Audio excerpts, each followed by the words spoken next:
Listen, I know we're all tired of the fish tank look and like the O11 in particular, because there's like 1,000 versions of them. But the O11 Dynamic Mini V2, this thing is like my contender of the case of the year, and we're only in September. Precision resized.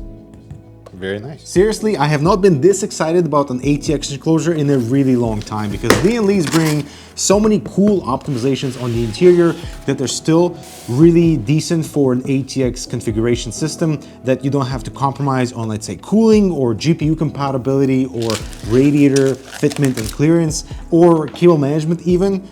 Lian Li did good. I mean, the price point alone, for $89 for case only, or the floor edition for $10 more, that will include 5 reverse fans, which is going to be absolutely an insane value. I did not get the floor editions because I have so many Lian Li fans, and the case will be available in both black and white, so on the surface, this thing looks pretty perfect. Except for the dust filter at the bottom, it is completely loose. It is not magnetic at all.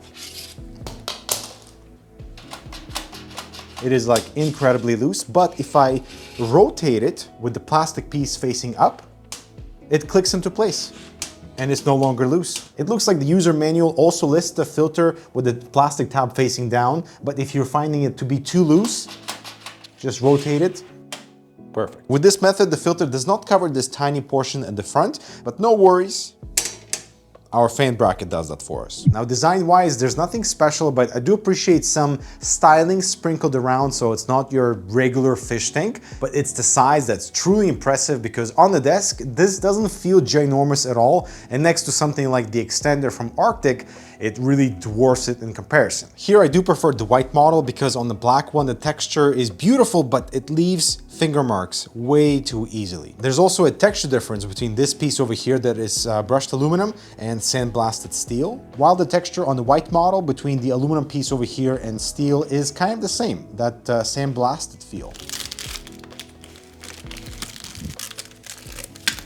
Now, I seriously love all the ATX optimizations that Lian Li has put into the O11D V2 Mini, because this is an ATX motherboard. It looks fairly compact in here, but you can still do a proper 360 at the top with additional fans at the bottom for GPU intake and dual 120s on the side as well. Here's what a micro-ATX motherboard looks like in here, and you might say that it's not optimized properly because we're kind of losing all this area at the bottom, and that's where Lian Li is genius, because we can shift the motherboard down slightly to give us more room at the top.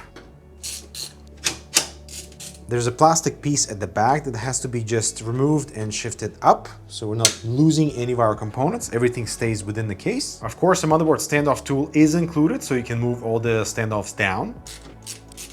And now with new micro-ATX fitment, that gives us way more space above the motherboard for all of our cooling adventures. You might say the case is better suited for micro-ATX because of all that clearance above the motherboard, but the fact that it can still fit a standard ATX component without any compromises is pretty impressive.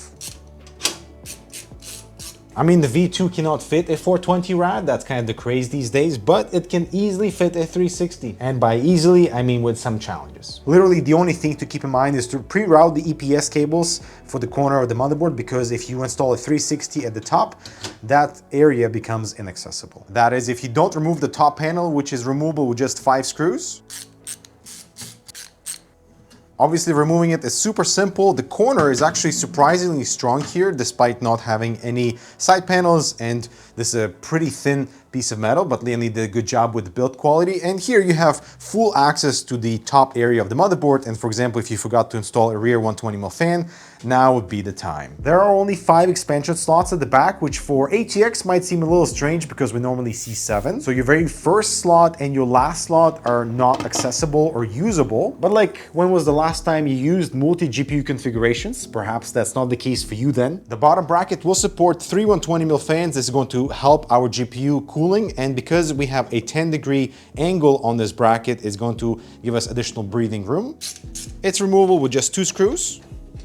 Our side ventilation is pretty interesting because we have these 2 additional metal covers that allows you to close the gaps when you install 120mm fans, either in the center, in the top position, or the lower position, so you close the gaps that open up in the process. We do have small gaps above and below the fans with these 2 covers installed, and that is to allow fan cables to just go directly to the back. With the fans in the lowest position, this gives us maximum headroom at the top for any push-pull configurations, especially for like a chunky 360. With the fans in the upper position, I don't think it's going to matter too much for cooling performance, but if you are installing any fans at the bottom and have like a CPU cooler over here, that might look better. But if you are going for bottom fans, top AIO, then definitely mount the side fans in the center with the covers below and above. Mostly this is a visual thing to keep the interior clean, but also through my fog testing, I've discovered that they do help avoid air being sucked back in through those gaps. For our 240 radiator on the side, you can mount a set of fans and a radiator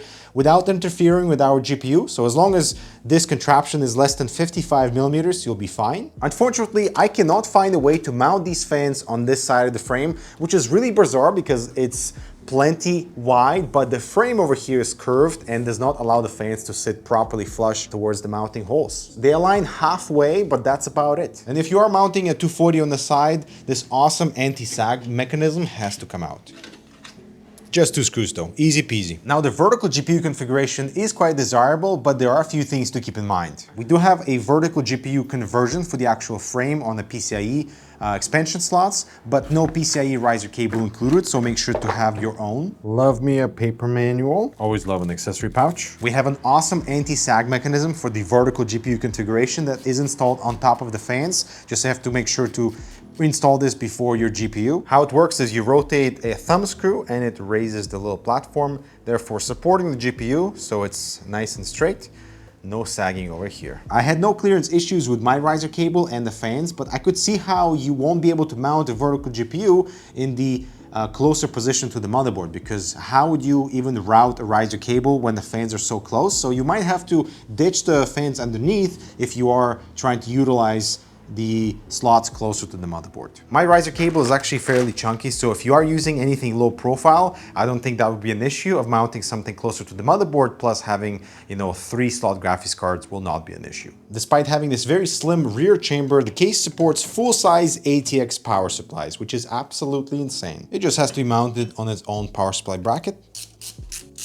It is also why the side panel has a slight protrusion over here to give us enough clearance for that power supply to breathe. This is also the only intake area on the entire enclosure that is not properly protected with a dedicated dust filter, because all other places have this beautiful fine mesh performance filter, but your power supply can suck it. One thing I found strange is that rubber grommets on my airflow system were moving a little bit too much, like they were vibrating, it seemed, and I thought it was maybe some issue with my LEDs flickering, but no, it was the rubber grommet because it's so light, it was moving with the air, and therefore it was appearing like it was vibrating. I couldn't unsee it, so if that's your issue, make sure to reduce the RPM. As for temperatures, the Mini V2 performs better than the original O11 Dynamic Mini, but not as good as the O11 Air Mini. Despite having 5 fans on the Flow model, the lack of a rear exhaust fan is a huge downgrade, especially when you're air cooling, so make sure to put one there too. The GPU side tells exactly the same story, slightly better than the original Mini and slightly worse than the Mini Air. But interestingly, when I use my actual gaming machine, compare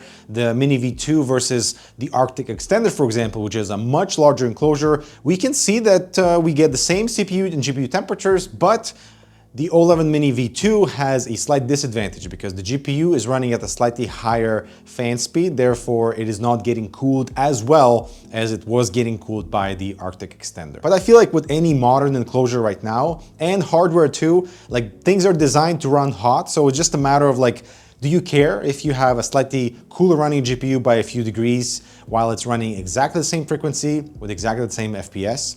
Probably not. Which is where the smaller size is a massive advantage for the Mini V2 in terms of being able to actually put it on your desk without it appearing ginormous. And you can still fit all the exactly the same components like you would in a standard mid tower or a full tower. I think by this point everyone is familiar with this bracket that acts as both a little cover for the cables underneath, but also can accommodate 2.5-inch drives. Now these 2 cages are pretty interesting because for one, you can open up this lid to access your 3.5 or 2.5-inch drives, but if you're not using them for any of your storage but only want to stash away your cables, we have these little teeth on this drive that allows you to position the lid in multiple levels. So if you have a few cables in there, you can compress it. If you have slightly thicker cables, you can raise it a little bit. And this both acts as your cable management area or storage. And the fact that Lian Li is pushing all these small innovative features like giant rubber grommet underneath for easier PCIe cable routing, 2 built-in anti-sag bracket, one for horizontal and one for vertical. And that small detail of having an additional bracket for our 24 pin at the back that allows you to position the 24 pin exactly where it needs to exit